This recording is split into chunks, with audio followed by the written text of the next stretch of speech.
ඊටාම විශේෂිත ප්‍රවෘත්තියක් මේ මොහොතේ ලෝකේ ජාත්‍යන්තර මාධ්‍ය බොහොමයක් මෙරට වාමවාදී අසහාය නිර්භීත මිනිසා අනුර දිසානායක ජනාධිපතිවරයා පිළිබඳව කතා කරන්නට පටන් ගෙන තිබෙනවා.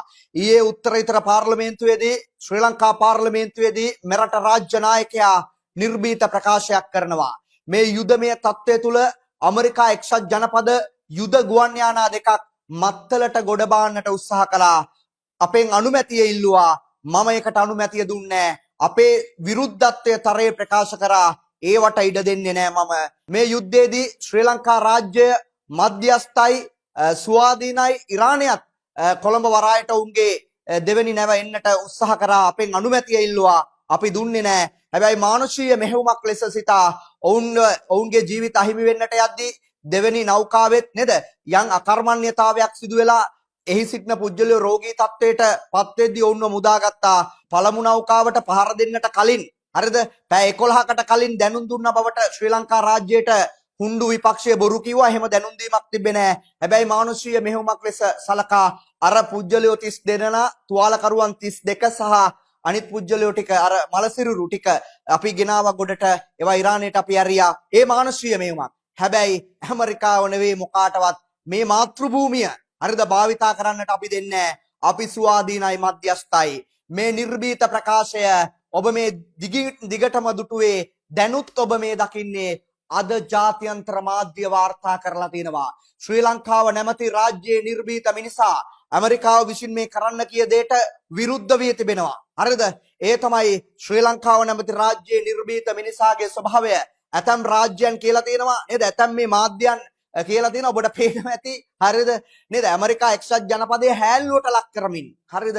ඒ තමයි වාමවාදී අසහාය නිර්භීත මිනිසා. මේ මහ පොළොවේ මිනිස්සුන්ගේ මේ මහ පොළොවේ සාතිශය බහුතරයක් මිනිස්සුන්ගේ උත්තරීතර නායකයාගේ ස්වභාවය එයයි. ඔහු මානුෂීයයි. ඔහුට අංක 1 මාතෘභූමිය. මාතෘභූමියෙන් පිට ඔහුට වෙන කිසිවක් නැහැ. මේ රටේ මිනිස්සුන්ගෙන් පිට ඔහුට වෙන කිසිවක් නැහැ. ඒ වගේම ඔහු ස්වාධීනයි මධ්‍යස්ථයි. ඔබ බලන්න අද ජාත්‍යන්තර මාධ්‍ය මේ එකින් එක ඔබ දකින්නේ යයි පුන ඔබට පෙන්වන්නේ යයි මේ නිර්භීත මිනිසා ගැන සමහර මාධ්‍යයන් ඇමරිකානු ජනාධිපතිවරයා ඩොනල්ඩ් ට්‍රම්ප් හැල්ලුවට ලක් කර තිබෙනවා. හරිද? එහෙම මේ ඩොනල්ඩ් ට්‍රම්ප්ලට ඕන විදිහට නේද? ඇමරිකාව තවම ලෝක පොලිස් කාර්යය කියලා හිතාගෙන ඉන්නවා නම් අද රෙදි නෑ. අද හැල්ලුවටපත් වෙලා අද ඉරාන යුද්ධය නේද? දැන් නවතා දමන්නට සිතමින් ඉන්න බවට ඩොනල්ඩ් ට්‍රම්ප් කියනවා. ඒ තත්ත්වයට අද උන් පත් වෙලා තිබෙනවා. දැන් ඇමරිකා එක්සත් ජනපදයේ නේටෝ එකට පේනවනේ ට්‍රම්ප් කියන්නේ අපිට සහාය දෙන්නේ හිතාගෙන ඇති ඩොනල්ඩ් ට්‍රම්ප්ලා නේ ලෝකේ වහල්ලු ඉන්නේ අනිත් රටවල් වහල්ලු කියලා. දැන් ලංකාවෙත් කොහොම තිබ්බනේ 2022කට කලින් නේ 76 අවුරුද්දක් පුරාවට වහල් ක්‍රමයකට මේ රටේ සාතුෂේ බහුතරයක් මිනිස්සු පාගලා ඒ මිනිස්සුන්ගේ අයිතිවාසිකම් සූරා කෑවා. ඒ මිනිස්සුන්ගේ අයිතිවාසිකම් මුන් උදුරාගත්තා.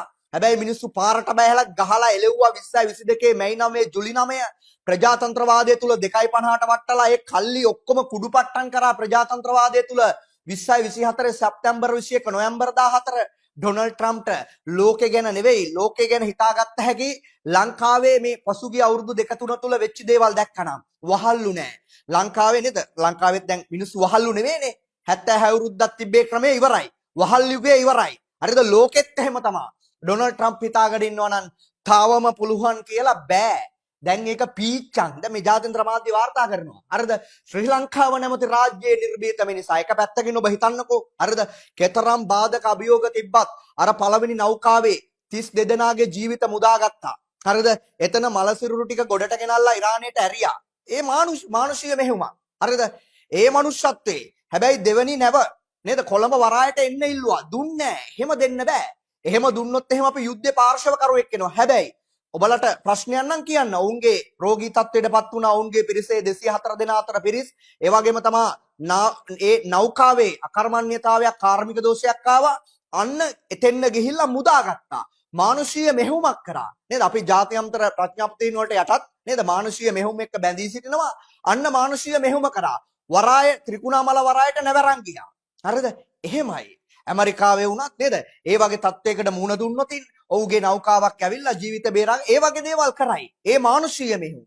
අපි මානුෂීයයි. හැබැයි පුතෝ අපි ස්වාධීනයි. හරිද? ඊයේ මේ පුංචි රටේ මේ අසහාය වාමවාදී මිනිසා උත්තරීතර පාර්ලිමේන්තුවේදී ප්‍රජාතන්ත්‍රවාදයේ රන් දෙවොලේදී කළ ප්‍රකාශය මේ ඔබ දකින්නේ ජාත්‍යන්තර මාධ්‍යයන් මේ වාර්තා කර තිබෙන අයුරුයි හිතන්න අද මේ ලොවක් කතා කරනවා මේ අසහාය වාමවාදී ප්‍රගතිශීලී නායකයා ගැන